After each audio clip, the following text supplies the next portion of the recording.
워싱턴 미주 방송의 해외 취재. 오늘 이 순간은 내일이면 다시 오지 않는 과거가 되고 맙니다. 특히 전파 매체는 전파를 타는 순간 시간과 함께 과거로 가버립니다. 방송은 지금 일어난 순간에 충실해야 하기 때문에 방송 뉴스는 지금 일어난 현실을 전해드려야만 합니다.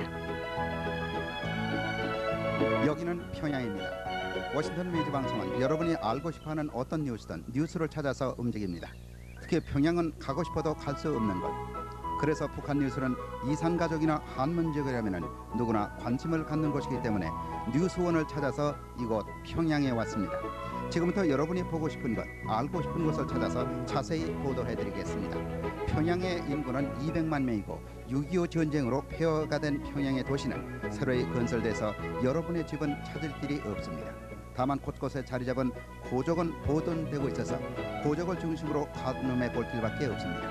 이 보도 내용은 1991년 9월 21일부터 10월 4일까지 직접 촬영한 내용이며 북한 당국의 의도적인 취재 협조 없이 미주 방송의 의도대로 취재해서 보내드리겠습니다.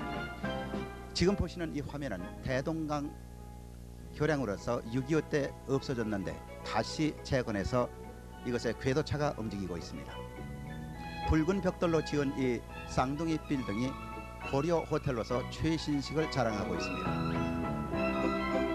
지금 바로 정면에 보이는 것이 도서관인 인민궁전입니다. 삼각형으로 보이는 것이 유령 호텔로서 유경 호텔로서 제일 높은 103층에 해당됩니다. 이 아파트는 현재 건설 중에 있습니다. 새로이 건설되고 있는 모든 아파트들은 획일적으로 되어 있습니다. 지금 보시는 바와 같이 대동문은 그대로 보존되어 있고 이 강 옆에 있는 능라도 체육관은 15만 명을 수용하는 곳입니다.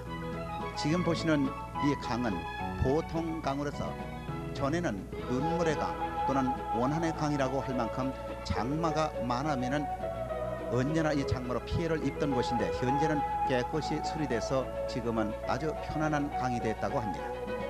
그리고 이 낚시질을 하는 사람들은 이제 근무에 서로 그 교대 시간을 이용해서 이 낚시를 들이고 있습니다.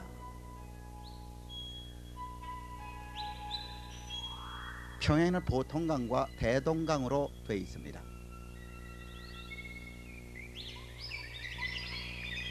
보통강 여관. 이 여관은 고려 호텔이 1급이라면 이것은 2급 호텔에 속합니다.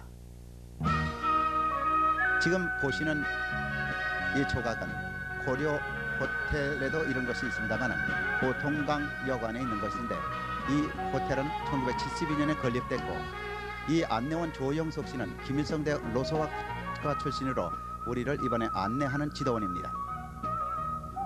돈이 더 많이 들 거 아니에요? 국가가 뭐 큰 집인데 자기 적을 찾아오는 해동포들 맞이할 돈까지 없었어야 되겠습니까? 우리는 그만한 비용은 뭐 이라크, 시리아 그런 정도로 가봤습니다. 아, 미국은 안 가보셨어요?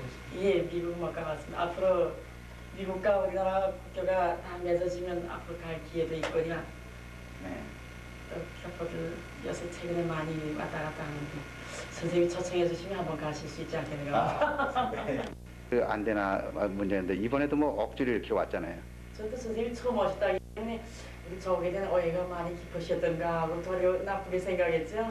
그러니까 앞으로 좀 오해가 없도록 좀 많은 걸 좀 협조 좀 해주셔야겠어요. 특히 우리가 그 교포들이 알고 싶어하는 문제 이런 것을 좀 많이 이렇게 그 취재 편의가 좀 돼야 될 텐데요. 이런 것이 그 굉장히 좀 어렵구만요. 사장님뿐만 아니라 앞으로 다른 기자들이 오셔도 네. 우리는 이런 사업을 많이 전수해 주도록 하겠습니다. 근데 특히 이런 기자들의 입국을 안 시킨다는 얘기인데요. 무슨 말씀을 기자들이 뭐 다 조선 사람이고 조선 민족인데 제 나라 제 땅에 와서 좋은 얘기를 하겠지 나쁜 얘기를 할 수 있겠습니까? 그래서 지금까지 하여간 전통적으로 기자들의 정식 입국이 없었던 걸로 알고 있어요. 기자단 13차 축전 때도 기자단이 왔어. 지금 일반 이런 취재로는 잘 이렇게 입국을 안 시킨다고 그러던데. 아니 그러니까 우리가 해외 동포 모노연맹이니까 어디까지나 여기 가족이 있는 분들을 위주로 해서 네. 받게 되는 그 중에 기자가 있으면 기자가 자기가 와서 취재하면 저도 기자 수생들 안내한 게 얼마나 많은지 네. 모릅니다. 기자들이 이제 다녀간 분들 쭉 네. 한 30명 남았습니다. 네. 굉장한 숫자입니다. 네. 그 어떤 분들은 와서 또 난 이렇게 생각합니다. 사람이 일생에 좋은 일만 해다 죽어도 못 당하는데 그리고 또 자기 저곡에다 대고 이렇게 저렇게 나쁜 글을 쓰거나 말을 하는 거는 제 어머니 얼굴에 침 받는 거나 마찬가지가 아니겠습니까? 예. 앞으로 이제 그 기자들의 그 이런 이상나적 특기와 관련돼서 기자들의 입국 관계 같은 건 어떻게 하실 예정이십니까? 뭐 그분들이 오겠다고 하는 데 대해서 우린 막아본 적도 없고 앞으로도 그 막을 생각도 없습니다. 또 그것은 지금 대표단들 또 방문단 따라오는데 기자분들이 항상 그 여러 번 끼어오는 걸 우리가 봤는데 그분들에 대한 무슨 초청이라든가 입국사증 문제도 저희들과 다른 동포들과 마찬가지로 할 예견입니다. 그런데 지금까지 보면 기자들이 와서 가서 좋은 점보다는 나쁜 점을 많이 부각시키기 때문에 기자들에 대해서는 굉장히 거부감이 있다는 얘기인데. 그건 선생님이 오해하시지 않는가 하고 생각합니다. 또 그런 일도 없거냐 앞으로도 그렇지 않을 것입니다. 또 보면 기자분들 가운데 역시 그 좋은 글을 쓰는 분들도 있고 좀 과장해서 쓰는 분들도 있는데 전번에 제가 한 분한테 물어봤습니다. 왜 당신이 보고 느낀 그대로 쓰지 못하고 이렇게 그 과장해서 글을 쓰는가 하니까 그렇게 쓰지 않고야 그것이 취급이나 됩니까? 인건비라든가 그것이 되질 않는답니다. 그렇기 때문에 과장 보도도 있어야 되는 거고 또 굉장히 헐뜯는 것도 있어야 뭐 그것을 좋아하는 사람들이 그것을 출판물이라든가 방송에 실어준다는 그런 얘기도 들었습니다. 그럼 해외 교포 기자들이 앞으로 신청을 하면 어떻게 다 허가를 하실 예정이신가요? 그것이 그 가급적으로 무슨 그 취재 목적으로보다도 우리가 가족 찾는 사업을 더 많이 중시했기 때문에 그런 분들 있으면 먼저 해주고 또 대표단에 따라온 분 따라 이렇게 그 취재 때문에 오는 분들 있으면 우리 뭐 거절하지 않을 겁니다. 그러면 그런 신청 방법은 어떻습니까? 어디다 해야 됩니까? 그것도 역시 통협을 통해서 그런 방법으로 한다든가 대표단 따라올 때 대표단 수속할 때 같은 절차에 해서 하는 것으로 알고 있습니다. 여기는 보통강입니다. 보통강 입구의 접수. 이것은 텔레타이프와 텔렉스가 시설이 되어 있고 이것은 군의 매점입니다. 보통강요관의 군의 매점. 여기서 고려 호텔은 소개를 하지 않습니다. 고려 호텔은 현대 호텔 시설을 다 갖추고 있기 때문에 이 시간에는 소개하지를 않고 2급 호텔인 보통강 호텔을 소개해드리고 있습니다. 식당으로 가는 복도입니다. 식당 내에 있는 이 화폭을 이렇게 어디가나 이러한 그림을 많이 시설을 해놨고 아침에는 죽을 주는 것이 특색입니다. 이것은 제가 묵고 있던 방입니다. 냉장고는 외제로 되어 있고요. 그리고 이게 두 사람이 머물 수 있는 곳인데 이와 같이 응접실을 따로 만들어주고 있습니다. 이것은 편지를 쓸 수 있는 편지지도 되어 있고 보시는 바와 같이 전화는 다이아리입니다. 편지지죠. 네, 이게 침대볼을 이렇게 덮어놨는데 손님이 오면 그 침대볼을 걷어줍니다. 그리고 이것은 목욕탕 시설입니다. 그러니까 1970년대에는 인류 호텔에 속했습니다.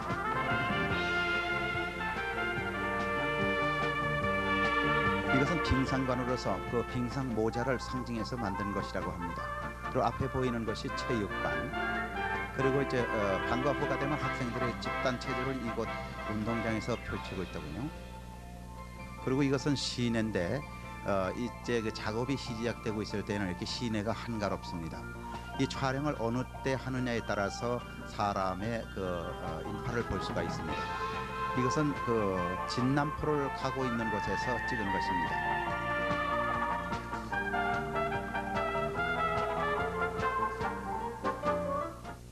다 이제 보시고 나오신 다음에 사진 촬영을. 만경대 이웃집. 김일성 주석이 성장한 고향집으로 만경대 이웃집은 낮은 추녀와 흙벽, 비좁은 앞마당을 사이에 두고 살림채와 마주 앉은 허청칸, 나지막한 울바자 등 어느 무로 보나 지난날 한국 농촌 그 어디서나 볼 수 있었던 수수한 초가집입니다. 살림채는 조부와 부모방, 그리고 삼촌과 동생방, 부엌으로 되어 있습니다. 지금 보시는 이 굴뚝이 평양 제2화력발전소를 시설하고 있는데 곧 준공될 것이라고 합니다. 그러니까 대동강 하류에서 본 평양 시내입니다. 아까 그 보통강과 대동강이 이곳에서 만나서 진남포로 흐르고 있는데 진남포 하류에 이제 강을 막았기 때문에 이렇게 강물이 모두 차 있습니다. 지금 보이는 굴뚝 두 개가 제1화력발전소로서 이 폐수로 평양 시내의 모든 아파트의 난방 문제를 해결을 하고 있습니다. 평화로운 대동강 하류입니다. 지금 쌍 건물이 고려 호텔 건물입니다. 저 호텔 시설은 서방 호텔과 똑같은 것으로서 일본의 기자재를 모두 이용한 현대식 호텔입니다. 대동강 하류입니다.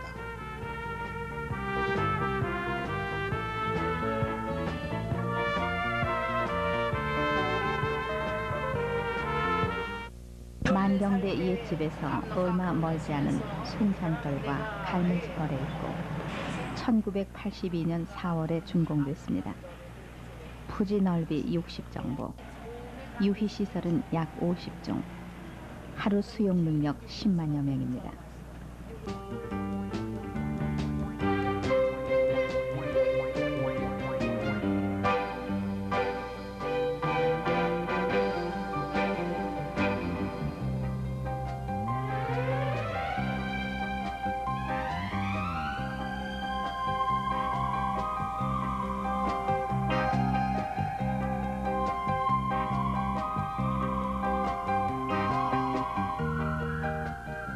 여기서 출발하는 궤도 전차는 광복거리를 거쳐서 시내로 연결되는데 이 궤도 전차는 2년 전에 다시 부활된 것입니다. 지금 보이는 건물들은 모두 아파트 건물입니다. 그리고 이 건물은 소년 궁전으로서 그들이 자랑하는 어린이 교육관입니다. 계속해서 이 광복거리를 달리고 있습니다.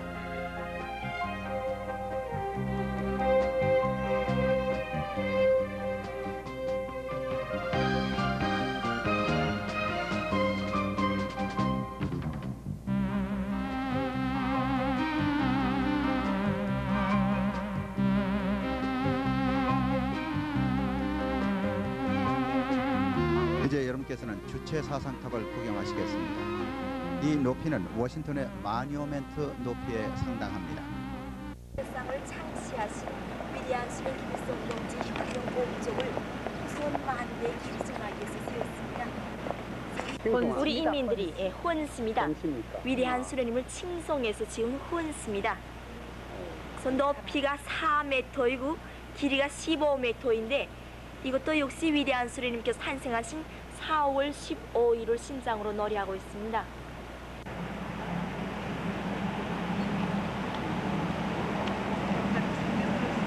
지금까지 모두 79개 나라들에서 보내왔습니다. 그중 여기 벽면에 249개의 돌들이 전시되어 있습니다.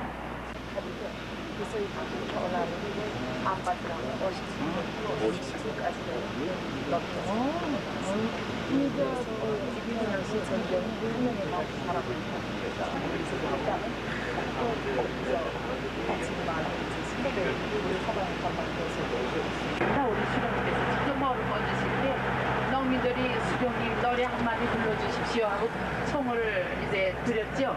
그러니까 우리 수령님께서 이 노래를 부르셨습니다. 그래서 농민들이 해먹처럼 기뻐했어요.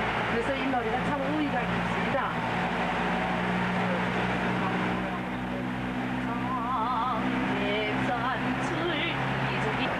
우리의 성분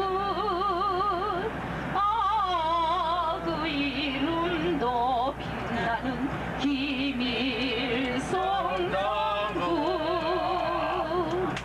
망대의 길이 전하기 위해서 우리 인민이 위대한 수령님 탄생 70도를 맞으면서 건립한 개성문입니다.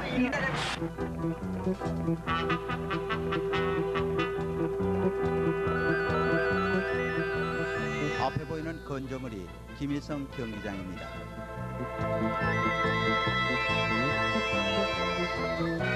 평양방송 안테나가 보입니다.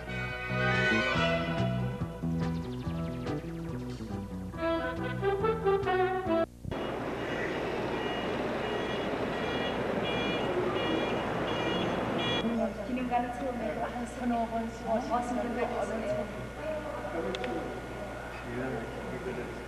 그래서 먼길에 오시느라 38선 전역에 걸쳐서 우리 축적을 하나님에서 2km 채워갔습니다. 누가 시작했는가 이런 제목하에서 그 영국 잡지 실은 글입니다. 예, 보도를 통해서 적들이 전쟁 행위를 즉시 중지할 것을 경고했습니다. 그러나 놈들은 스님께서는 내각 비상회의를 소집하시고 이 회에서 미제 침략자들이 우리 조선사 인류에는 우리 인민군 전투들이 다른 고려를 있어야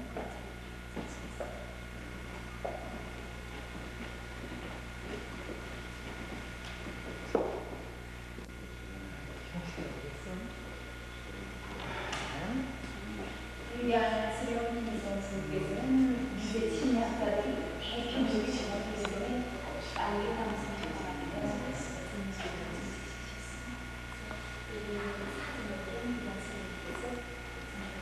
그래서 아무 불비 쏟아지는 낙동강을 성가적으로 강행 더해가지고 놈들을 이렇게 경상남북도의 좁은 한 구석에다가 몰아넣었습니다. 그래서 전쟁 1계단 때 우리 전쟁들은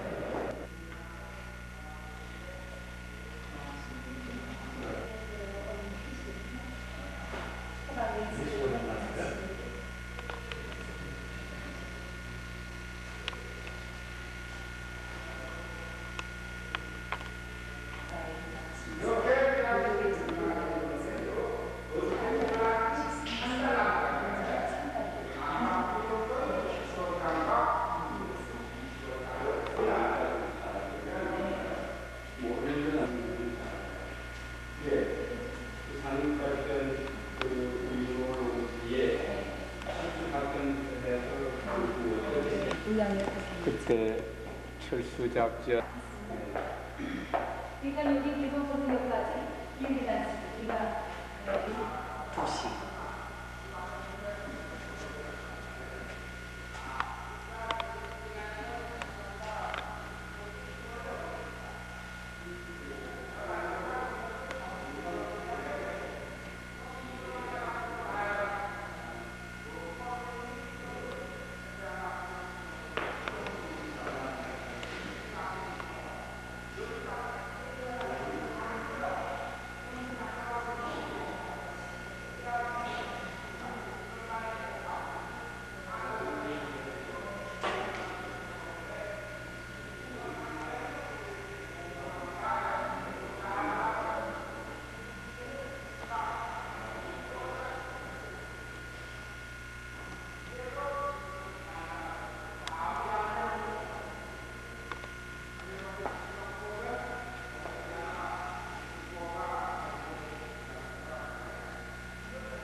위대한 수령님께서 50년 11월 20일에 공로강 보르골에서 저렇게 사단장 정치부장 회의를 소집하시고 조국해방전쟁 4개월간의 총화와 의무화합을 구체적으로 밝혀주셨습니다.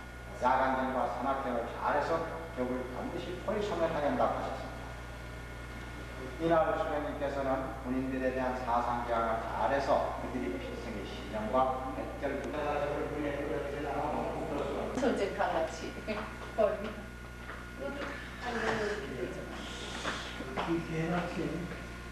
그거는 수련님이 이렇게 아이디어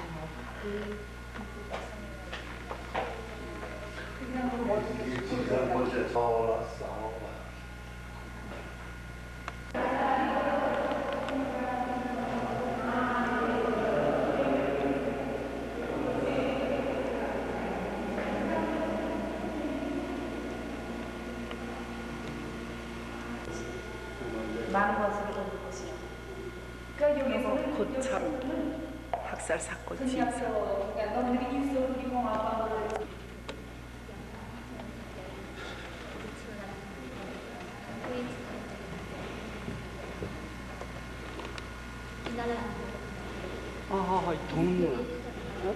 회전이네. 이거 300일수도 걸어가고 앉았을 때 한 앉아야 계세도 다 좋은 교가 다 이렇게 구할 수 있어요.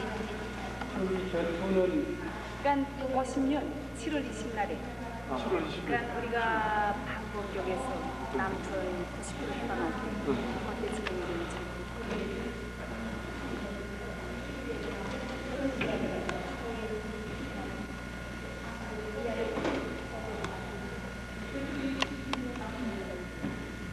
이제 그러면 그때 대전을 점령하러 들어갔다.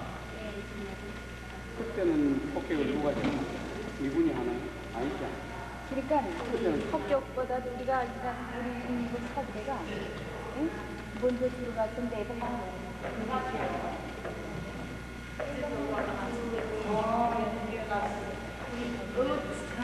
내가 없으니까 이거 이렇게 속단해서 오는 거 아니잖아요. 대전시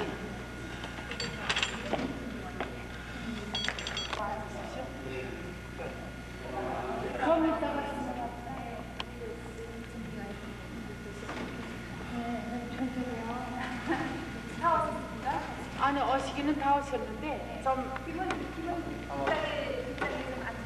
주님 이쪽에 다 이렇게 뭐 그리고 지금 여기가 대전 시내입니다. 대전 시내구에 그리고 우리 선생님들이 앉아 있는 곳이 대전시에서 약 9km 그러니까 어리 정도 떨어진 벙물입니다. 그러니까 어리 떨어진 벙물이 앉아서 대전시를 보는 것과 같습니다. 이게 그러니까 여기가 북쪽에 여기가 북쪽, 이 남쪽 그리고 서쪽, 동쪽 이렇게 됐습니다. 이렇게 앞에 흐르는 강이 대전천 그리고 저쪽에 끝에 검은 연기가 나는 데가 대전 비행장 그리고 이 도로가 대전 군산간 도로 여기 대전 군산간 도로 있고 게다가 그 전쟁 역사에서 단 한 번도 줘본 적이 없다고 장담하던 미제 침략군 24사단을 들이밀고 강군들이 행동을 지금 보여주고 있습니다. 그러니까 서부대는 뭐 보병, 땅크병, 공병들이 섞여 있었는데 그들은 적들이 지서를 습격해서 놈들이 지 체계를 마비시키고 그리고 적들이 퍼진지를 비롯한 적의 군사 시설들을 파괴했습니다. 그래서 일대가 혼란에 빠뜨렸습니다.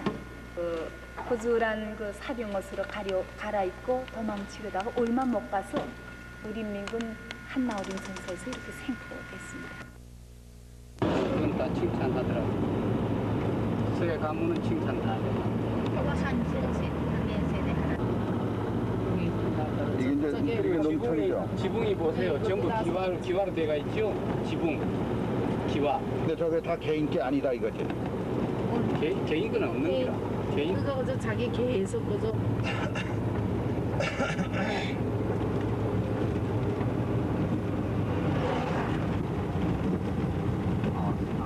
이 시리카트 집도 다 우리 농민들이 살고 있는 집입니다.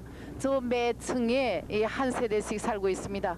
거의 매개 방은 한 세대가 4개 방 정도 이제 생활하고 있는데 여기는 목욕탕을 비롯한 화장실, 일제 생활에서 필요한 모든 현대적인 위생 설비들이 다 갖추어져 있습니다.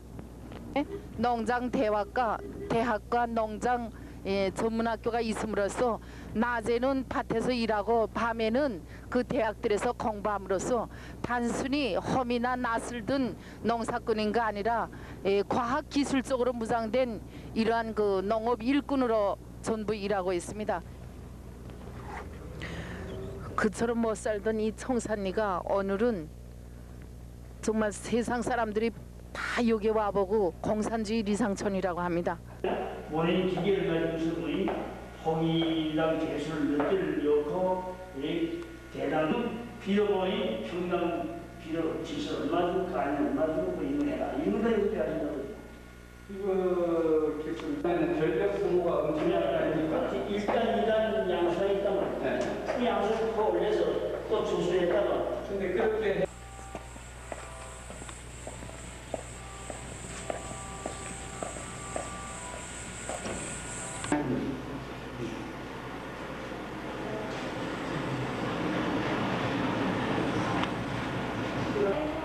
얘기를 보시죠, 쌤이. 그 내피고 일 나갔다가 저녁에 찾아가지. 점심에 와서 점심이고 아 저렇게 작어. 아 이거 누가 저렇게. 오세요. 계속 설명해 주십시오. 네. 계속 얘기하시죠. 얘들 여기 돌 전화기까지인데 여기 와서 드는 비용이라는 건 부모들이 내는 게 없단 말이에요. 농장이 분배할 때에 공동 펀드에서 지출에서 관리비라는 게 있단 말이에요. 총 우리 수입의 약 한 1.6% 내놓는데 그거 합니다. 아침에 이제 일 나갈 때 애교머니 갖다 맡기고 그럼 이 동들이 보육원들이 책임적으로 이걸 영양 관리 잘 해주고 위생 관리 잘 해줘서 튼튼하게 키우죠. 한번 그 5살까지 파가는 지금.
구멍탄 있다? 그건 농촌 여기야, 오늘. 구멍이 할머니가 집을 지키고. 그래서 서방한 우리 그 농촌 마을. 자 김선도 쪽 비키시오. 와 이거 빠입니다. 아니 미닫이를 어떻게 실례합니다 할머니. 실례합니다. 짜서 뭐 있어? 그거 폐하고. 그 안에는 저 국정기술이 뭐니까 찍어서. 오케이. 강냉이 튀김은 뭐 남쪽이나 미국은 똑같다. 맛있습니다. 미안합니다. 아닙니다. 내놓습니다. 아니, 사람 보는 거예요. 고맙습니다. 이렇습니다. 그래. 네.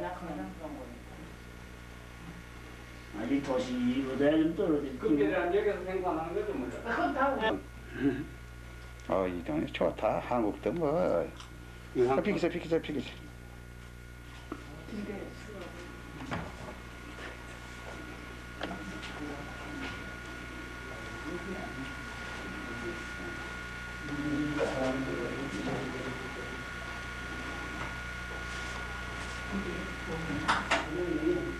할머니 베리를 사신 지 얼마나 되셨죠? 네. 한 10년 되십니까, 이거 산지가? 네. 몇 년이나 되십니까? 한 10년 됐어요. 10년 그러면 되셨어요. 10년 됐을게요. 그리고 다 나옵니까? 잘 나와요. 10년 전에 내가 거도 우리가 만든 거고 와우도. 10년 전에 얼마나 주고 사십니까? 이거 다닐 때는 순천 지도자는 여자 하려다 이렇게 배를 그런 정정마을에 다 그전도 아니 돈다 냈어요. 얼마? 우리 늙은이들 이거 얼마가 많이 800 돈 냈죠.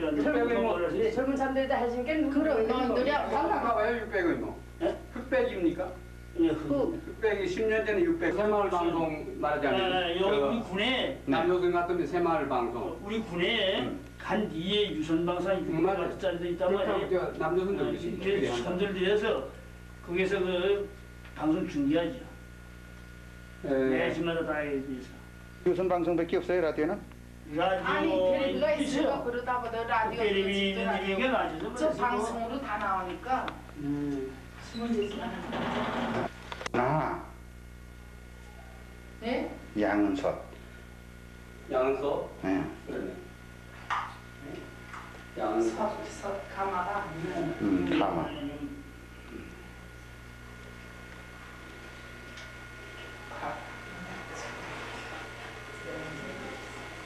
이게 소비 저 생산이라는 건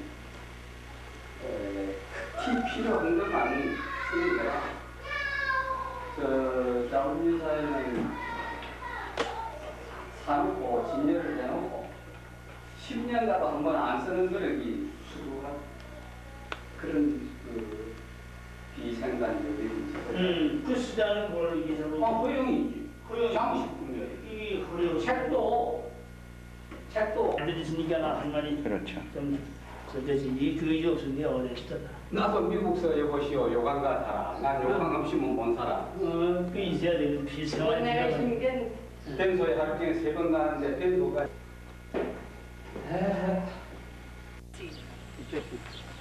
국가에서 시집가는 여성들에게 다 그거 팔아주는데 아니 우리 생활에서 그거이 그러게 뭐한 사람은 혼술도 잘해가 가르치고 그 생활을 예쁘게 사는 사람은 옳습니다. 국가에서는 똑같은 걸 해주는데 좀 간진 집은 좀 끄덕의 집도 거두고 잘 살고 이자도 그저 일반 저 할머니 가는 거구만 뭐. 지세 가도 이제 구경들 다 가지 않았어.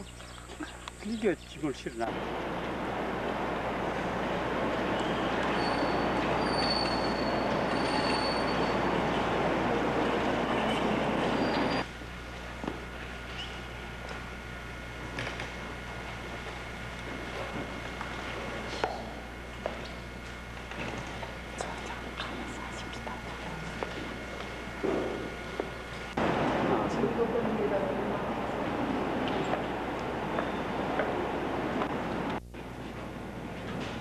술자리 독자들이 오면 로고기 선생님 보십시오. 저게는 작자들 강의를 진행합니다. 강의를 진행하지 않을 때는 인민대학수당에서 이미 진행한 강의를 녹음했다가 녹음 강의를 진행합니다. 종합 강의실입니다. 800석. 종합 강의실. 그래서 그들은 6개월 동안 이제 전문적으로 자기 이제 생산해서 뚝 떼서 여기 와서 6개월 동안 공부를 하지만 국가로부터 자기 생활비 전액을 다 받.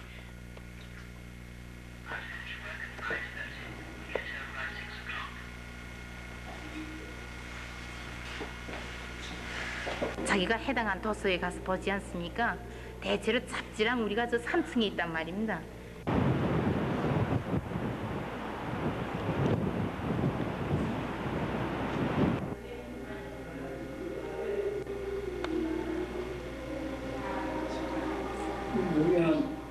사진 찍는 감 내셔야 돼요.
뭐 그거다 뭐 이거 찍어서 뭐 김일성 1980年서울 시로 このあれは金正恩主席の肉質の教えですけれど、子供たちは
박송희 학생.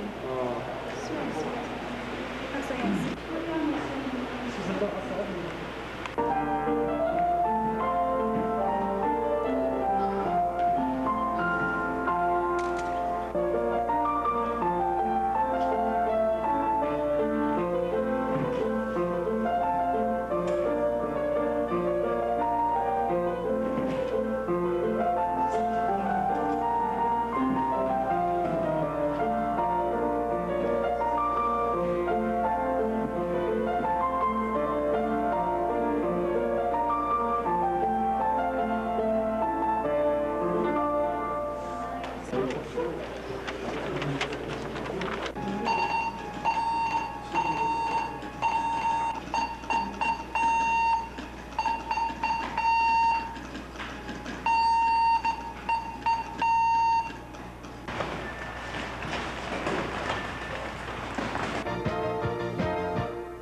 만수대 의사당은 바로 한국으로 치면 국회의사당에 해당이 됩니다. 이 북한의 국회의사당인 만수대 의사당은 화강석과 대리석 등을 다듬어서 5만여 평방미터의 벽과 기둥, 돌바닥을 장식 연 건평 4만여 평방미터에 달하고 있습니다. 1984년 10월에 준공이 되었습니다. 2천여 석의 큰 회의실에 있는 대의원들의 좌석에는 개별 마이크가 설치되어 있고 이 밖에 보조 회의실과 면담실 그리고 회의실과 응접실, 조인실 등으로 되어 있습니다. 이것은 본 회의장입니다. 이것은 의원들의 휴게실로 쓰여지고 있습니다. 이 카페트를 손으로 만든 인조라고 합니다. 이것은 조인실입니다.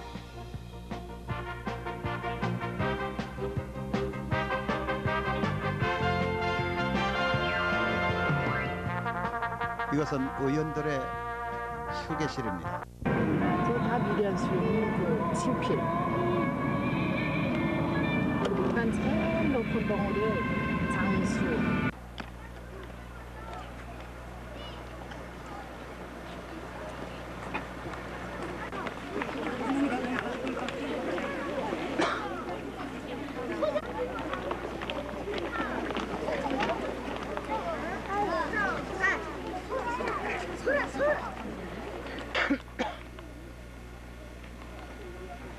요거 빨간 꽃이 김정일화인데 이게 그 일본의 꽃장터 주인인 가모모도 대루가 육정한 꽃입니다. 예. 공예품으로 지금 만들어서 이렇게 여기다.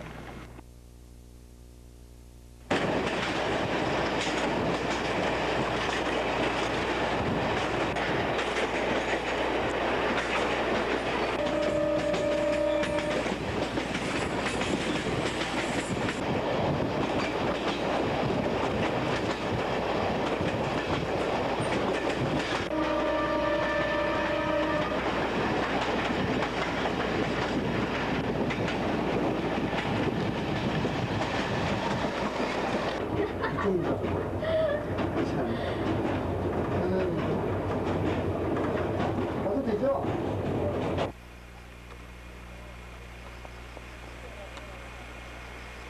돈을 받아가 와서 여기는 여기대로 독립된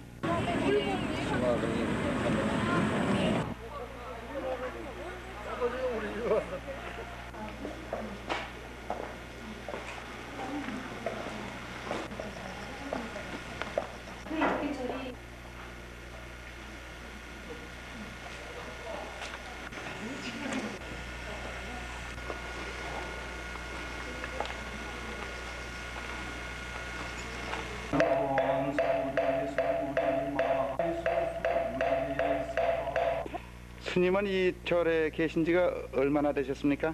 한 30년 됐습니다. 30년.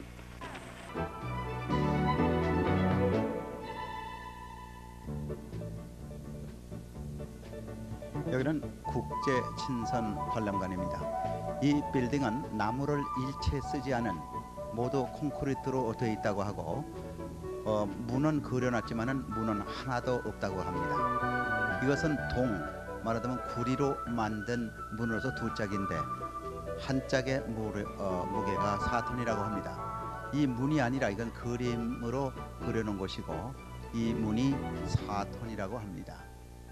24시간 군인들이 이 보물을 지키고 있는데 159개 국가 원수들이 이곳에 보내온 선물이 10만여 점에 달한다고 합니다.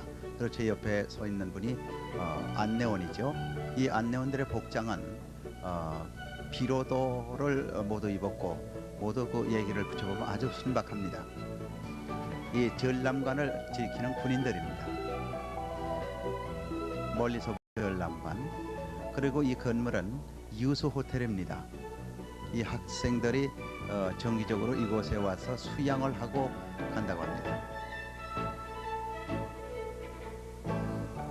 여러분들을 이제 동네로 안내를 해드리겠습니다. 이 아이들이 바로 수양을 가기 위해서 그 정거장에 모이는 것이죠. 여기가 이제 평양역 부근입니다. 이것은 지금 아침 오전 8시에 제가 나가서 찍은 것입니다. 바로 그러니까 러시아워 출근 시간입니다. 이렇게 전기 버스를 타고 모두 출근을 하고 있죠. 평양역 부근.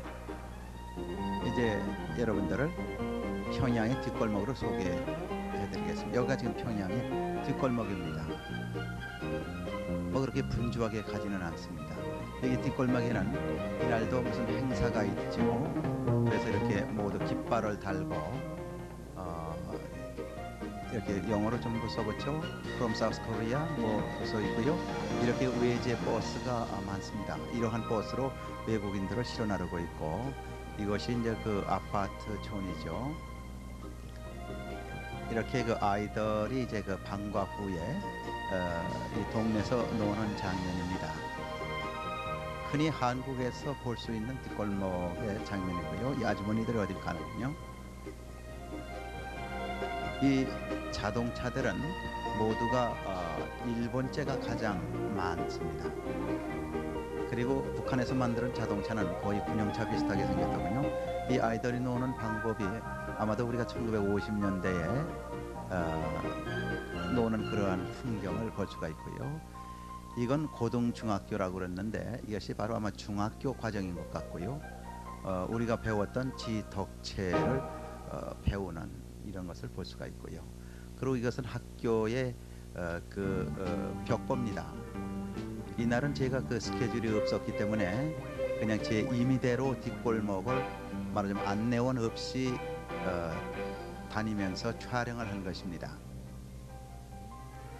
이 촬영할 시간이 한 10시경 됐는데 모두 수업 시간이기 때문에 운동장이 한가합니다. 이건 동네 공중변소입니다.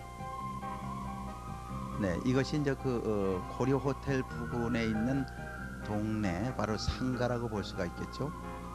이 상가들 위에는 모두 아파트로 되어 있습니다. 그런데 이 영업집들이 모두 잘 꾸며져 있고, 그런데 이게 아침 시간이기 때문에 이렇게 사람이 없습니다.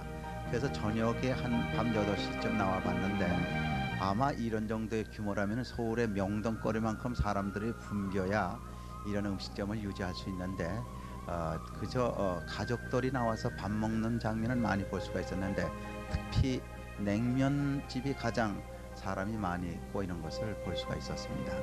그리고 길도 아주 그 청소가 잘 돼 있고,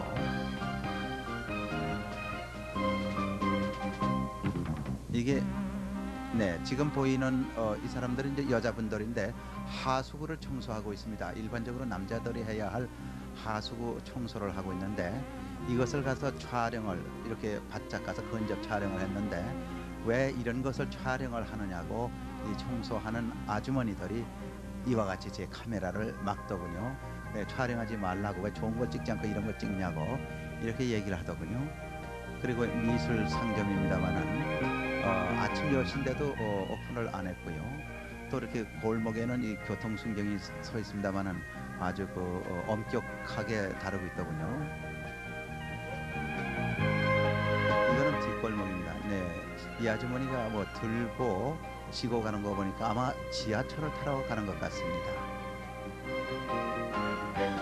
네, 지하철 지금 그 자동 매표소를 지나서 이제 100m 지하를 오르내리는 엘리베이터입니다. 네, 이렇게 그 공중선으로 매이질 않고 철도에서 전기가 올라들어 미국과 같은 식입니다. 이것을 북한에서 만든 전동차라고 하는데 내부 시설은 별로 좋지 않습니다. 이것은 우리가 오후 4시경 탔는데 이렇게 다 내리고 나니까 그 차 안이 많이 비고 있고, 네, 이 그 전동차에서 내린 손님이 보통 이런 정도입니다. 이 중간역에 속하는데요. 그리고 이 지하철은 그 시내 요소에 돼 있지 않고 지상철 궤도 전차가 생김으로써 그 지하와 지상의 교통을 이렇게 합니다만은 그렇게 붐비지는 않는 것입니다.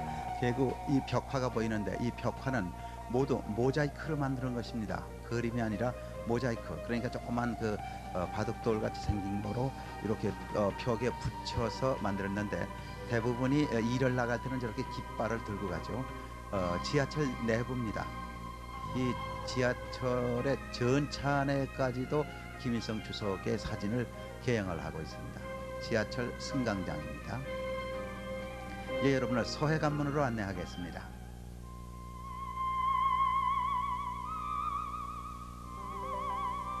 네, 이게 모두 모자이크입니다. 시내를 조각한 것이죠.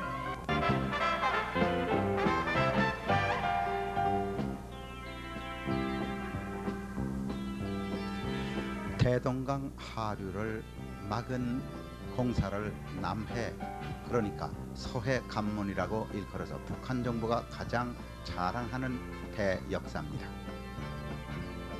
이 한쪽에는 철도를 놓았고 한쪽에는 이렇게 도로를 놨습니다. 그러니까 황해바다와 대동강을 연결하는 그 중간에 약 8km를 이렇게 막은 것입니다.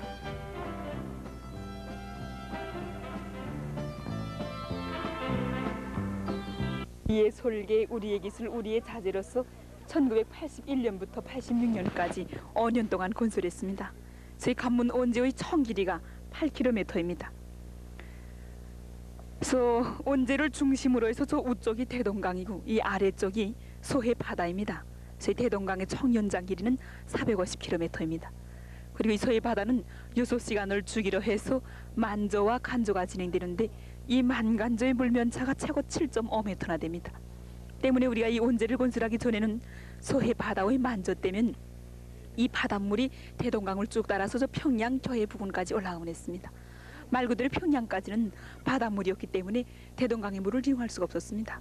그런데 지금은 이 원제가 건설돼서 대동강과 소해 바다가 갈라짐으로 해서 대동강의 단물을 종합적으로 이용할 수 있게 되었습니다. 들어오시면서 보신 입구가 남포시 용남리입니다. 그리고 이 바라보이는 육지가 황해남도 운율군입니다. 그래서 남포시 용남리로부터 들어오면서 원제의 5,000m까지 가는 진흙과 돌로 다짐을 한 토원제관입니다. 그래서 이 원제의 밑폭이 250m이고 웃폭이 16m입니다. 그래서 이러한 원제 1m를 쌓는데 3,000리방의 돌과 흙이 들어갔습니다. 그래서 그곳을 10톤급 중량 화물 자동차에 신다면 약 800대가 수리할 양입니다. 그 다음 원제의 1500m 구간이 대형 함영부제로서 건설한 구간입니다. 그리고 나머지 1500m 구간이 보시는 것처럼 3개의 갑실과 36개의 수문으로 이루어진 콘크리트 구조물로 건설한 구간입니다. 갑실은 저 황해남도 쪽에서부터 순차적으로 1호, 2호, 3호 갑실이라고 부르고 있습니다. 1호 갑실로는 2,000톤급까지 선박들이 통과하고 2호 갑실로는 5만 톤급까지 선박들, 3호 갑실로 2만 톤급까지 선박들이 통과하고 있습니다. 그래서 2호와 3호 갑실 사이에 가운데 벽에 남포조선소라고 쓴 회색깔의 물체가 보이지 않습니까? 지금 돌아가고 있는데 그게 바로 회전다리입니다.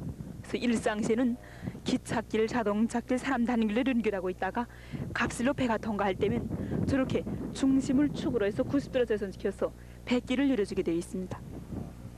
회전다리 길이가 100m이고 무게가 1,200톤에 달하는데 회전 시간은 5분 동안에 진행됩니다. 그래서 이와 같은 회전다리가 저쪽에 1호 갑실 쪽에도 설치되어 있습니다.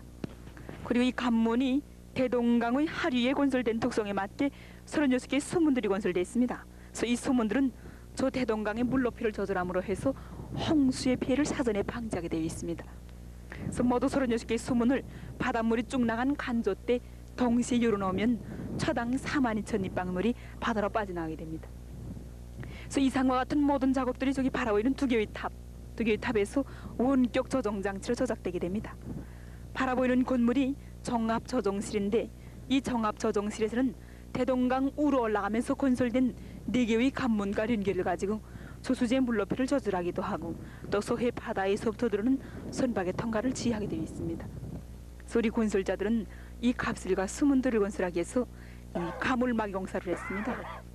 그래서 이 가물막이란 수중공사를 지상공사로 전환시키기 위해서 림시로 둘러막은 뚝을 말하는데 약 2만 톤짜리 대형 원통 묶음식 철배를 가라앉혀서 조기륙지와 여기 피도라고 하는 자연섬입니다. 이게 그래서 여기와 저기를 이렇게 둥그렇게 원형으로 둘러막았습니다. 그래서 둘러막은 총 면적이 56만 평방미터였고 그 총 연장 길이가 2,350m였는데 뚝막 용사를 1년 8개월 동안 진행한 다음에 그 안에 있던 막대한 양의 물을 대형 양수기로서 퍼내고 안반이 나올 때까지 진흙충을 보냈습니다. 그래서 진흙충 흙파기 깊이가 평균 20m였고 제일 깊은 곳은 39m였습니다. 그래서 진흙충을 다 퍼낸 다음에는 그 안반 위에 기초 공사를 하고 갑슬과 스문들을 건설했는데 이 갑슬과 스문들을 건설하는 1,500m 여기에만 해도 살림집 40만 여세대를 건설할 수 있는 방대한 양의 콘크리트와 강재가 들어갔습니다. 건설에 쓰인 주요 자재만 넣고 볼 때도 세멘트가 110만 톤 들어갔습니다. 그리고 강재가 28만 톤, 목재가 14만 립방, 유색금속이 500톤 들어갔습니다. 건설 이제 하나의 대륜환선이 형성됐기 때문에 수송과 교통이 매우 편리하게 되었습니다.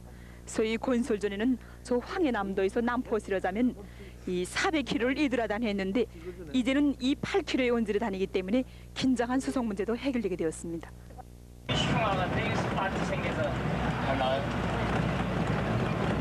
미주 방송을 듣고 계시는 애청자 여러분 안녕하십니까? 여기는 강원도 고성군에 잡고 있는 북한 지역의 강원도입니다. 강원도 금강산에서 말씀을 드리기로 하겠습니다. 1년 9월 21일부터 10월 5일까지 촬영된 실상을 여러분에게 사실 있는 그대로를 중심으로 해서 여러분에게 보고해드리겠습니다. 금강산에 대한 정확 강의를 간단히 해드리겠습니다. 우리 금강산은 태백산 줄기의 북부에 위치하고 있으며 행정구역으로는 강원도 고성군과 금강군, 통천군 3개 군에 걸쳐 있습니다. 남북의 길이가 60km, 동서너비가 40km, 면적이 1,400평방킬로미터입니다. 올라가야 돼요? 올라가요.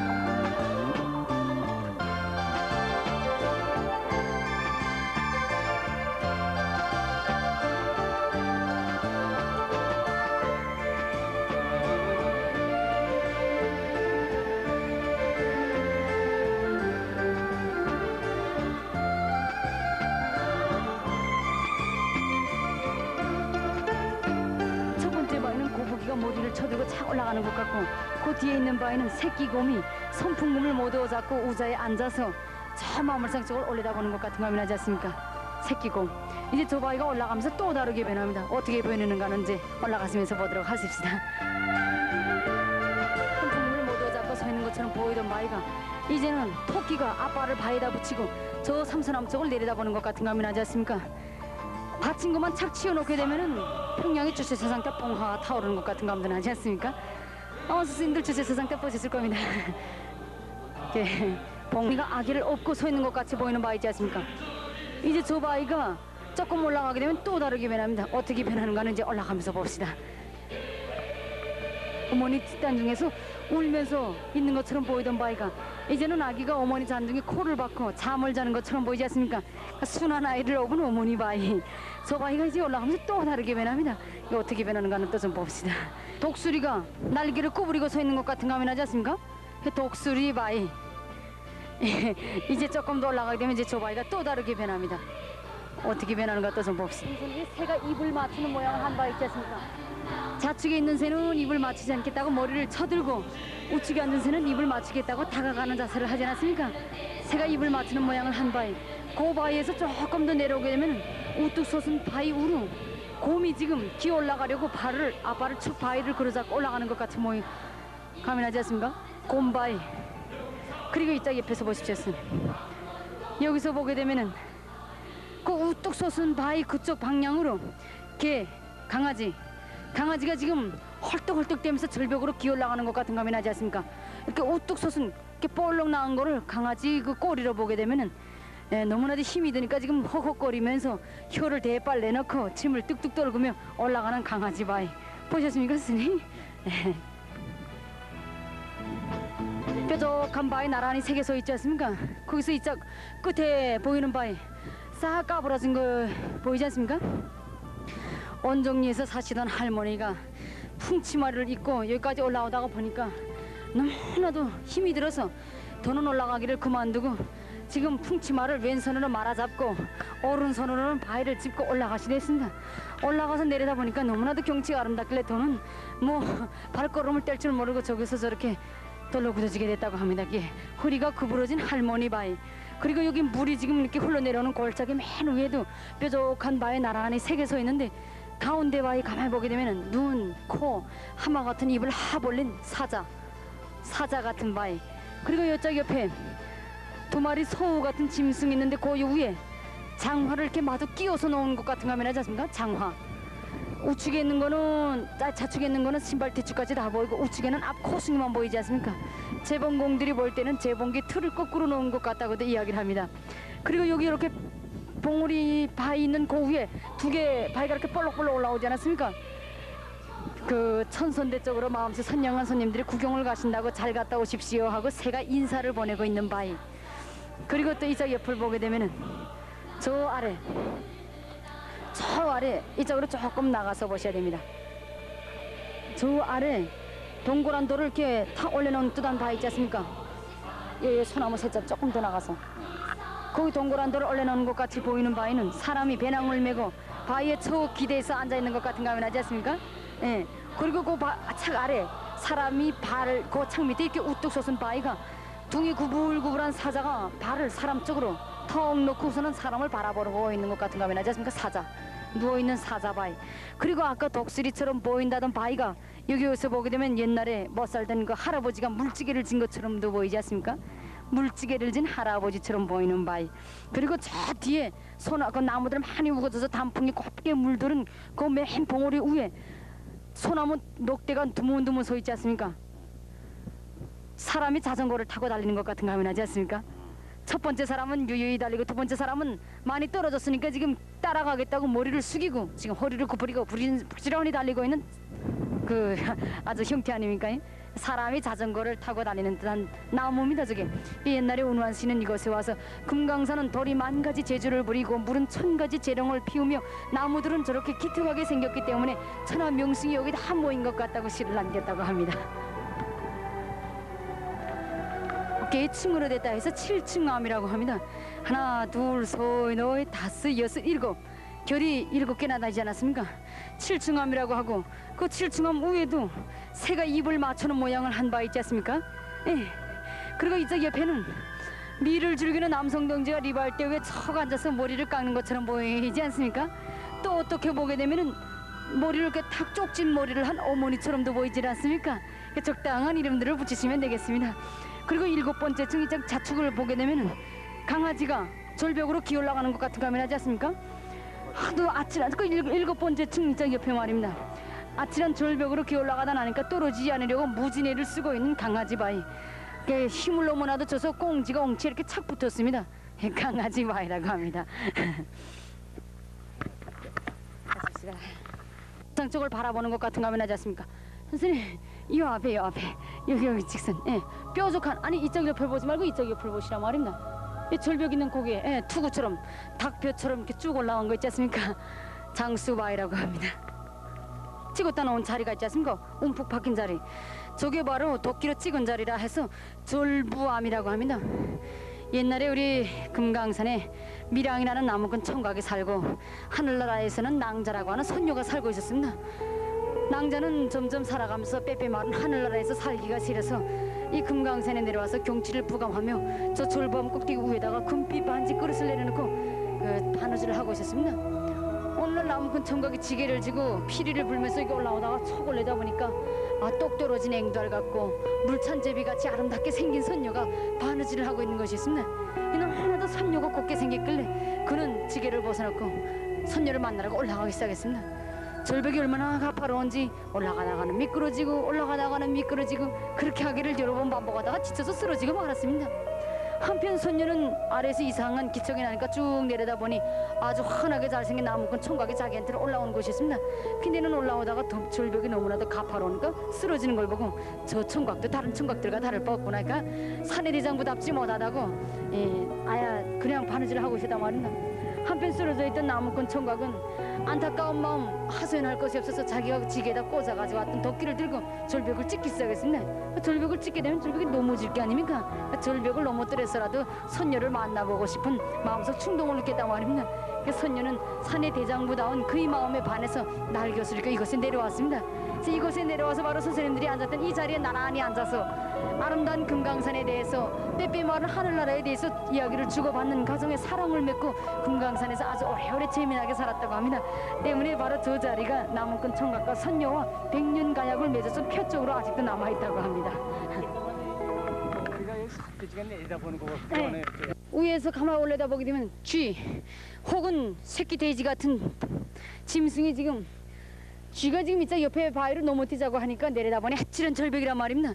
너무나도 무서워서 부들부들 떨고 있는데 그 뒤에서 새끼 곰이 어깨를 지 옹치를 착 받쳐주었습니다. 자, 너가 내 등을 받고 빨리 건너뛰어야 나도 거기 가서 넘어갈 것이 아닌가. 한편 그 아래는 도마뱀이 발을 이 바위에다 붙이고 몸을 싹 섞어쳤습니다. 너희들이 빨리 넘어가야 나도 넘어갈 것이 아닌가고.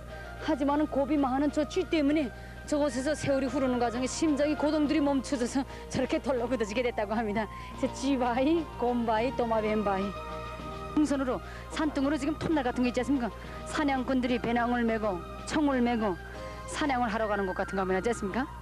한 대명이 사냥꾼 바위 그리고 홈이 쭉 재서 내려온 그 절벽 이쪽 옆에 우뚝 솟은 바위 가만히 보게 되면은 사람이 모자처럼 생긴지 않았습니까? 예. 채양이 놀 떠나니까 새가 지금 거기에 날아와 앉았습니다. 이 내일 가시는 구룡년에 가게 되면은 하늘나라 왕인 옥황상제가 금강산에 내려와서 목욕을 하다가 사람들이 즐겨 마시는 물에서 목욕을 하고 있다고 금강산 신으로부터 처벌을 받은 하늘나라 왕인 옥황상제 바위를 보시게 됩니다. 그 옥황상제인 모자를 바로 금강산 신이 빼앗아다가 여기다 갖다 놨단 말입니다. 예, 옥황상제 모자 바위. 그리고 이쪽 옆으로 이렇게 쑥 휘진 절벽 구로 자라가 지금 올라가다가 내가 wan큼 올라왔는가 하고 뒤를 이렇게 쑥 돌아와서 내려다보는 것 같은 거 하면 하지 않습니까? 자라바위 보셨습니까? 그리고 우리가 직선 앞으로 돌이 가로 이렇게 새로 이렇게 쭉 나온 바위 있지 않습니까? 그 바위 위에도 넓적한 돌 이렇게 금방 굴러 떨어질 것 같은 넓적한 돌이 이렇게 착 위에 대공 받쳐 있지 않습니까? 이제 내일 팔선녀 목욕을 했다는 팔덤으로 가는 길에 보게 되면 선녀 나무꾼 총각 살던 집이 있습니다. 그 선녀 나무꾼 총각 살던 집이 문짝입니다. 저기 와로 문짝을 큰 사람들이 보니까 그거 뭐 달았다 여었다 할 필요가 없지 않는가.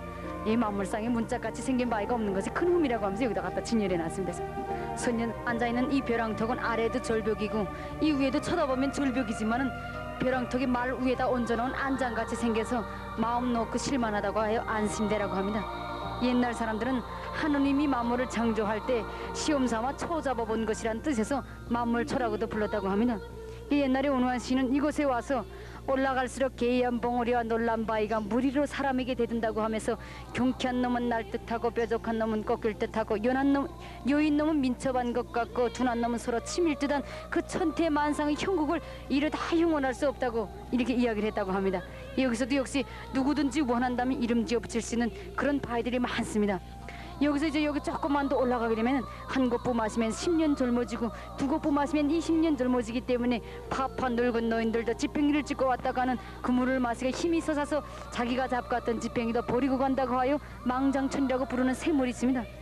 옛날에 우리 금강산에 세바이라는 청각과 옥분이라는 처녀가 뜻이 맞아서 재미나게 살고 있었는데 어느덧 세월이 흐르는 과정에 곧은 허리는 구부러지고 이 무쇠다리는 힘이 져서 지팽이를 짚고서야 다니는 몸이 되었습니다. 어느 날 할아버지가 이 산골짜기 올라와서 약초를 한줌 캐고 나니까 너무나도 목이 마르길래 이산저산 헤매다가 발견한 것이 바로 그 망장천 샘물이었습니다. 너무나도 그 목이 마르길래 그 물을 정신없이 많이 마시는데 마시고 나니까 졸음이 왔습니다. 잠을 자다가 놀라 깨어보니 웬일인지 이렇게 굽어졌던 허리는 쭉 펴지고 이 힘이 졌던 다리에서는 무쇠 같은 힘이 솟아서 자기가 잡았던 지팽이를 잊어버리고 단숨에 천천대까지 올라갔다가 집으로 내려갔습니다. 한편 이제나 저제나 용감이 오기를 안타까이 기다리고 있던 노친이 문을 열라는 큰 소리에 깜짝 놀라 살인문을 여니까 자기 앞에 환하게 잘생긴 총각이 와서 서 있는 것이었습니다.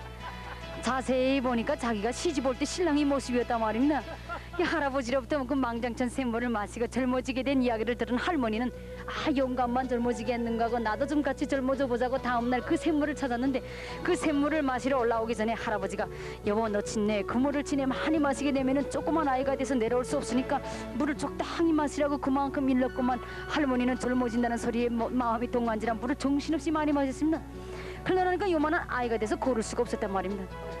아무리 기다려도 할머니가 내려오지 않길래 할아버지가 올라와 보니까 조그만 처녀아이가 됐더랍니다. 그래서 할아버지가 업고 내려왔다는 전설이 전해지고 있습니다.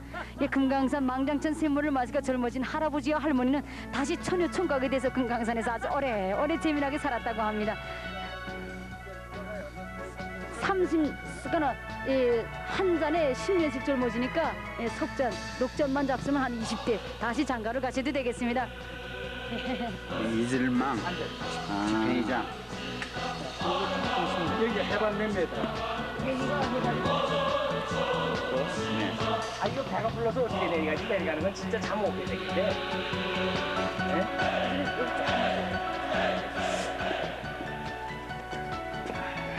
김선수 조금 이따 올라갔어요. 조금 이따. 미안합니다.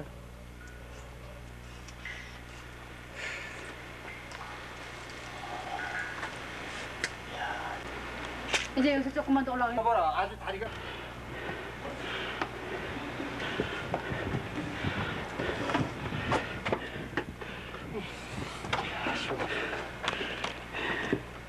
자.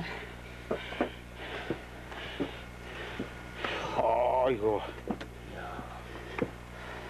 아니, 이 양반 어디 갔어?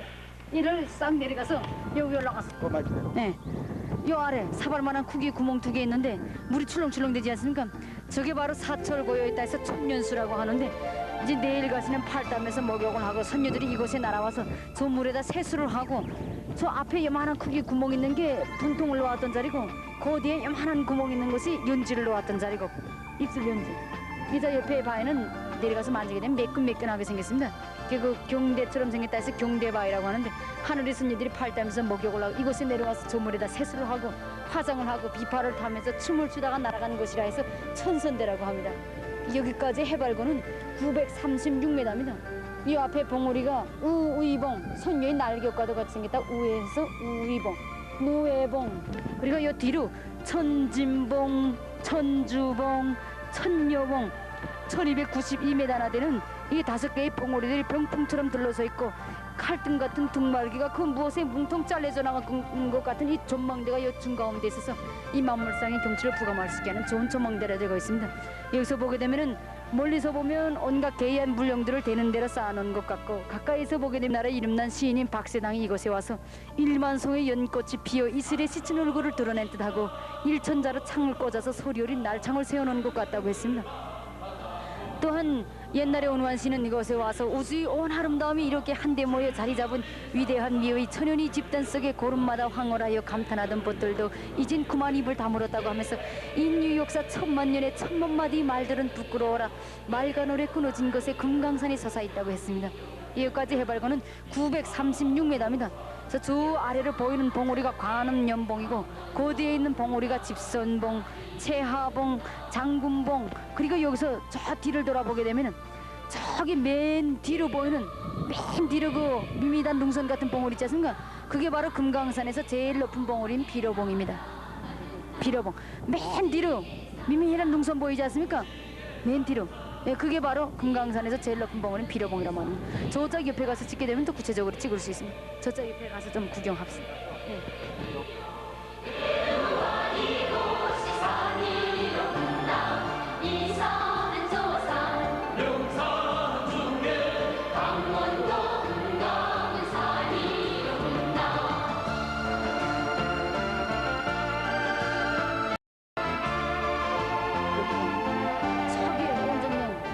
차를 타고 온 길이 보이지 않습니까? 저 아래 길짝 옆에 있는 바위가 바로 삼소남. 여기에 와서는 감탄, 황홀, 신비의 감정을 다 불러일으키는 가뭄의 맛과 그리고 그 전망하기 좋은 전망대, 기세차고 웅장하고 장엄한 산악의 미도 보시고 또 이 세상 모든 색이 집결지인 색채미도 이곳에서 감상할 수도 있습니다. 아까 그 금강산 그거 시율 푼 거 좀 봐야지. 사람들이여 금강산의 산악 풍경을 어찌 말과 글로 다 표현할 수 있으랴.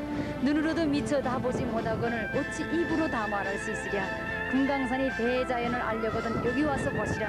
그야말로 어떤 것은 웅장하고 어떤 것은 아름차고 어떤 것은 귀엽고 어떤 것은 간드러졌는데 시간에 따라 날씨에 따라 자기의 모양 모습을 달리하는 금강산의 자연 조화를 보리만큼 보고 알리만큼 알고 돌아가기를 남겼다고 합니다. 네, 이렇게 그 자연 속에 글자를 많이 새겨놓은 것도 이색적입니다. 이곳이 자연 속에 모두 글을 새겨놨습니다. 이것이 약 4,200자 정도이고 지금 이 바닥에 보이는 이 글자는 당국에서 한 것이 아니라 관광객들이 석공을 데리고 와서 자기 이름을 새겨놨는데 이것은 당국에서 이제 하지 못하도록 한다고 합니다. 지금 보시는 것이 유명한 구룡폭포입니다. 높이가 13m나 되는 가장 큰, 그러니까 가장 높은 폭포라고 합니다.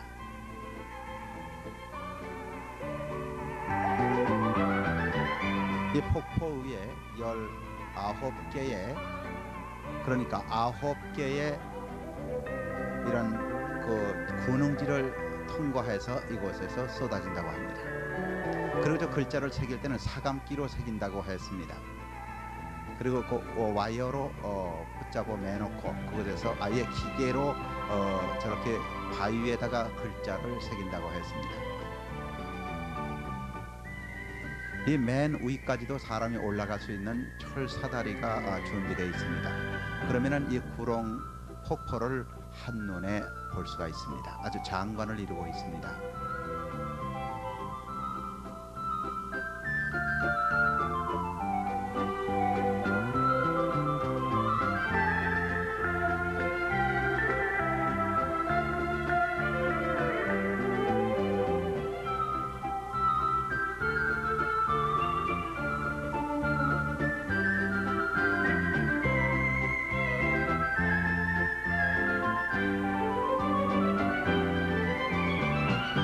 어디를 가나 이 물을 맑기 때문에 그 바닥을 한눈으로 볼 수가 있었습니다. 오염되지 않은 바로 금강산 물입니다.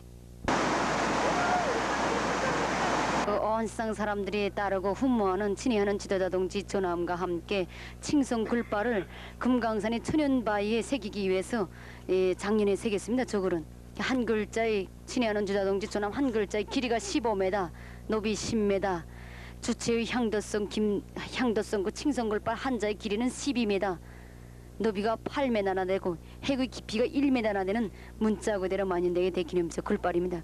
해발 450m에 높이 100m, 높이 30m를 헤아리는 천연이 어린 역사의 그러니까 천연이 어린 바위를 역사의 폐지로 삼아서 새겼습니다. 작년에 10월달에 새겼습니다.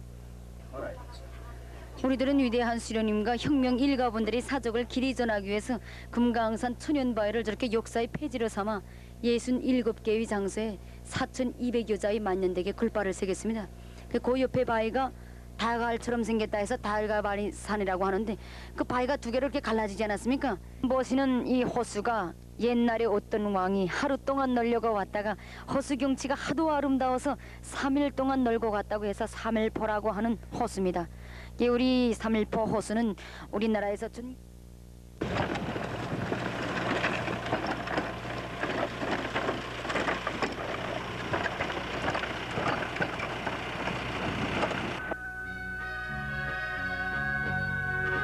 원산은 평양으로부터 200km 떨어져 있는 동부의 최대의 항구이며 10여 개의 대학이 있으며 이 시가지는 모두 6.25 때 불탄 것을 다시 재건했다고 말하고 있습니다.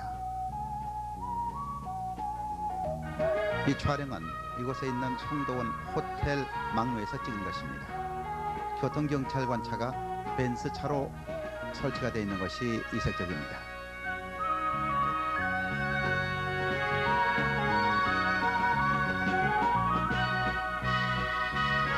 원산 앞바다 가장 물이 맑고 간만에 차가 없어서 항구로서의 최적지라고 합니다. 이것은 배가 들어올 때는 이 다리를 든다고 합니다. 그리고 일본 니카다 항으로부터 이것 원산 항으로 해서 제일 동포 북성선이 도착하는 곳이기도 합니다. 그래서 잠시 후에는 만경봉호의 항구에 닿아 있는 모습을 여러분이 보실 수 있습니다. 지금 멀리 보이는 배가 바로 만경봉호입니다. 네, 지금 만경봉호. 이 배가 제일교포를 이곳으로 실어온 배이기도 합니다.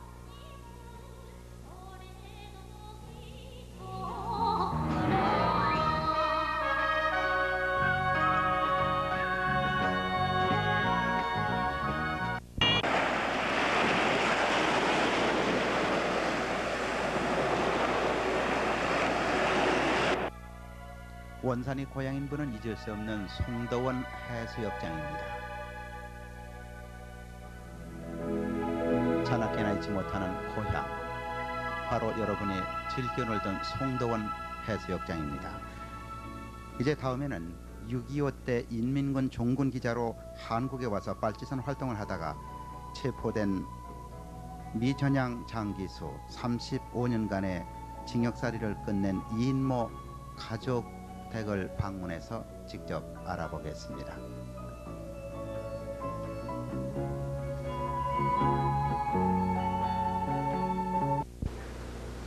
이인모 씨 사모님 되시죠? 네, 그렇습니다. 네.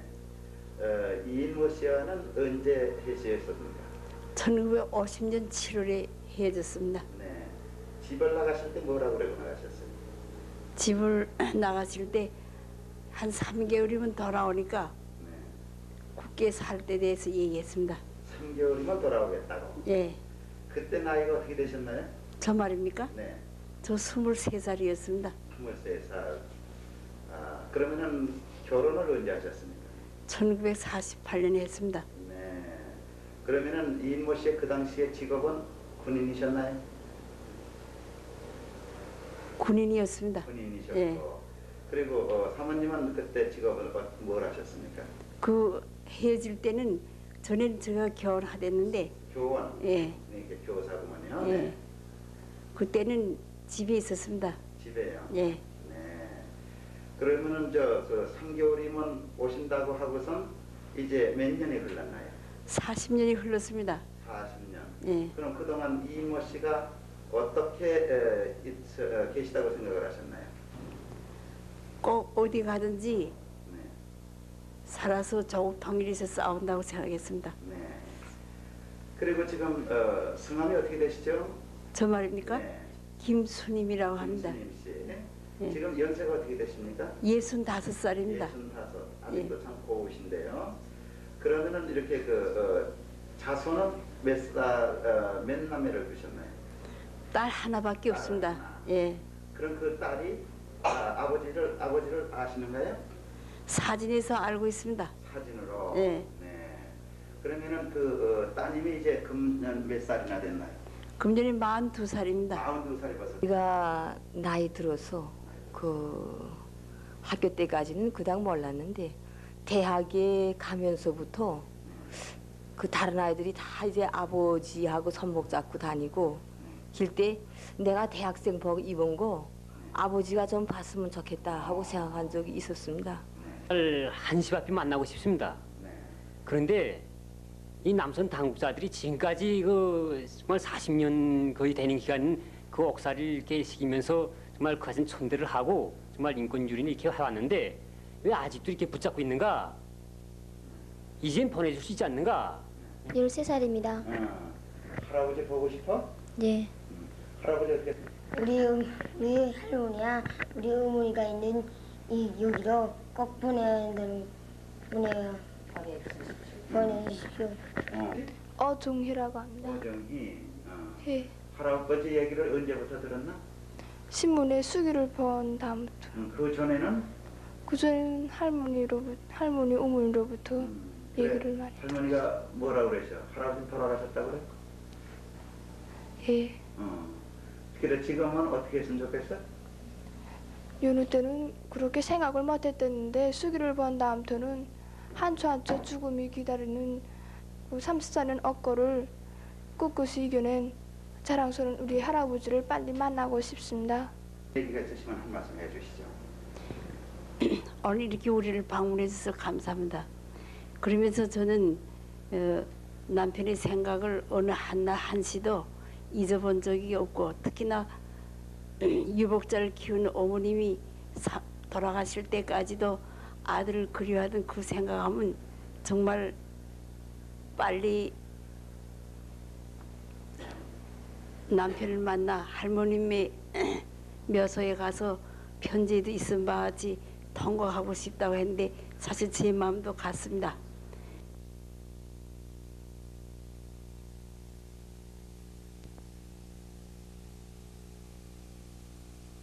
김일성 경기장까지 가면서 평양 이 시민들의 저희 전대협에 대한 뜨거운 환대, 환영, 그리고 그 조국 통일에 대한 열망들이 굉장히 뜨겁고, 저희들이 이제까지 금단의 땅 그러면서 동토의 왕국이다 그렇게 그 반공교육에 의해서 찌들리면서 이렇게 머릿속에 생각했던 것들이 좀 한순간에 말끔히 사라지면서 바로 내 형 같고 누님 같고 그리고 어머니, 아버님, 동생 같은 뜨거운 혈육애정들을 느꼈어요. 동평화 월간을 맞았었어요. 그래서 그때 이제 저희들은 여기 와 있으니까 전대협 대표로서 북녘의 청년 학생들과 함께 그런 공동평화 월간에 즈음한 투쟁들을 벌여왔습니다. 건강이 안 좋으신데 굉장히 걱정을 많이 했었어요. 그래서 지금도 좀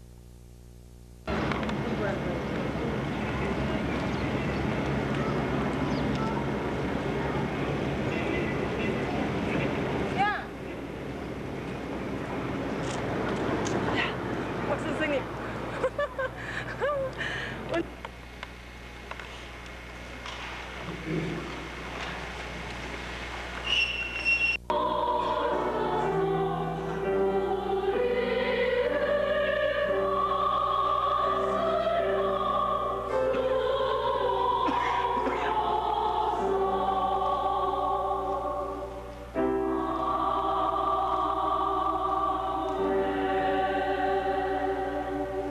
예배에서는 본교회 김영거 전도사님이 설교를 하시겠습니다. 통일 찬송가 23장.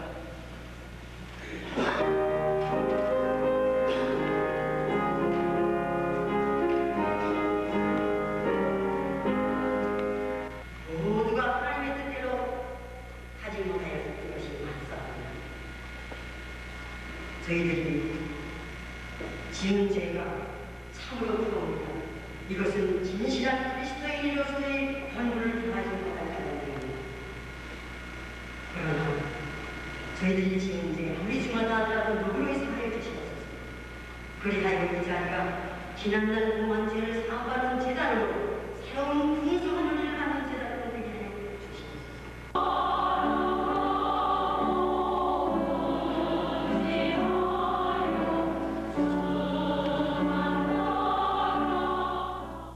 예수 그리스도의 크나큰 은혜와 성령의 감동 감화하심이 오늘 이 자리에 모인 모든 성도들과 항상 함께 있기를 축원합니다. 아멘.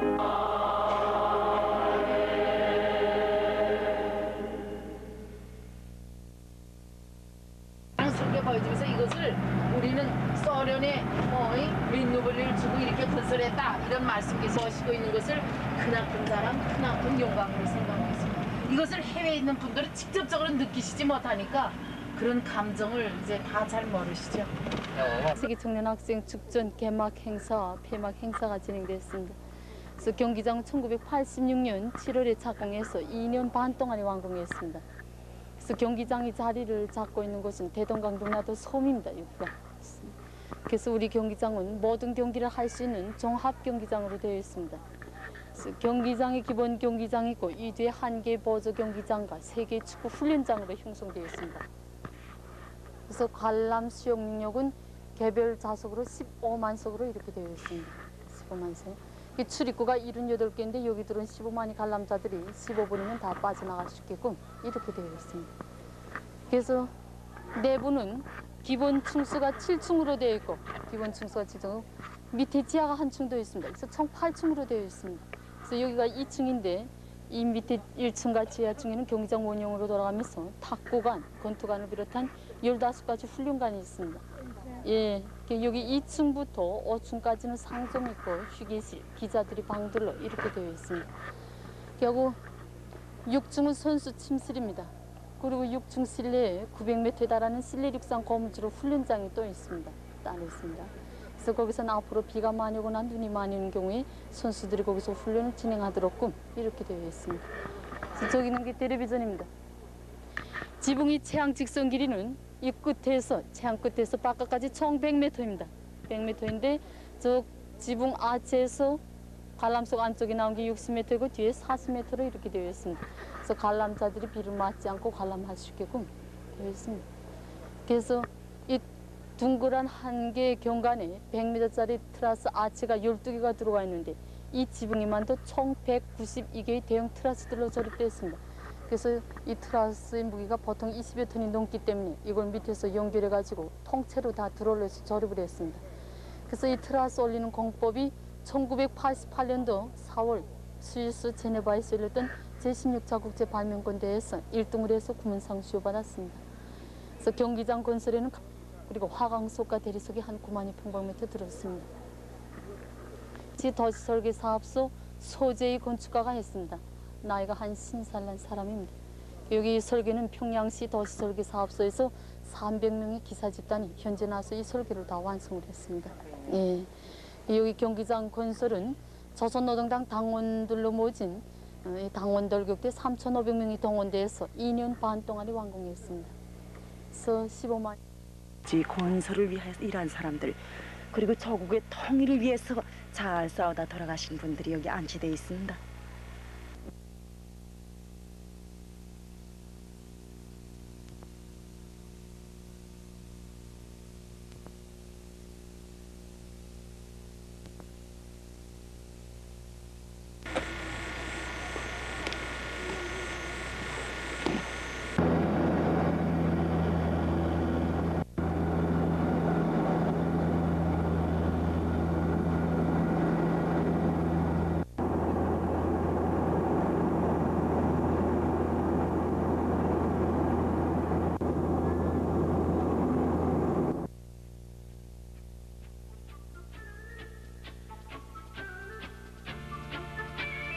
여러분이 보시는 것은 섬지연 비행장입니다.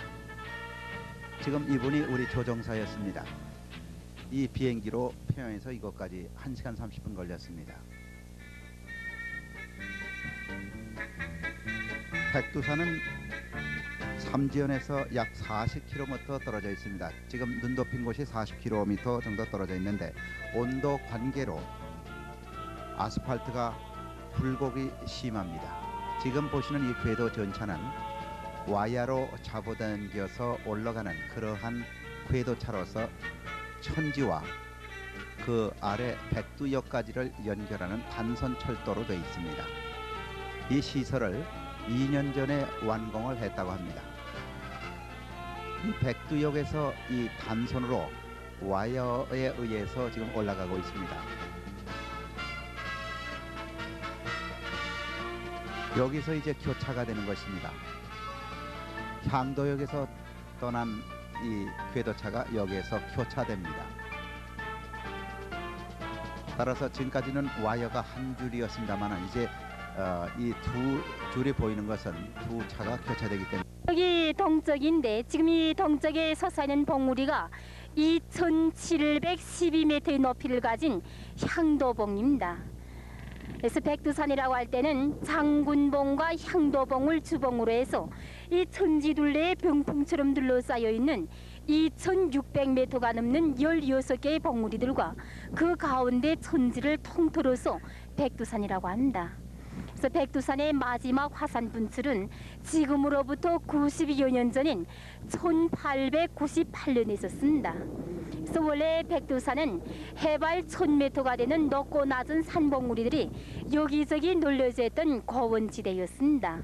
그러던 곳이 신생대 제4기 중시에 들어서면서 새로운 화산 활동이 시작되어 1100년경에 지금 이렇게 보시는 것처럼 백두산의 기본 산체를 이뤄놨습니다.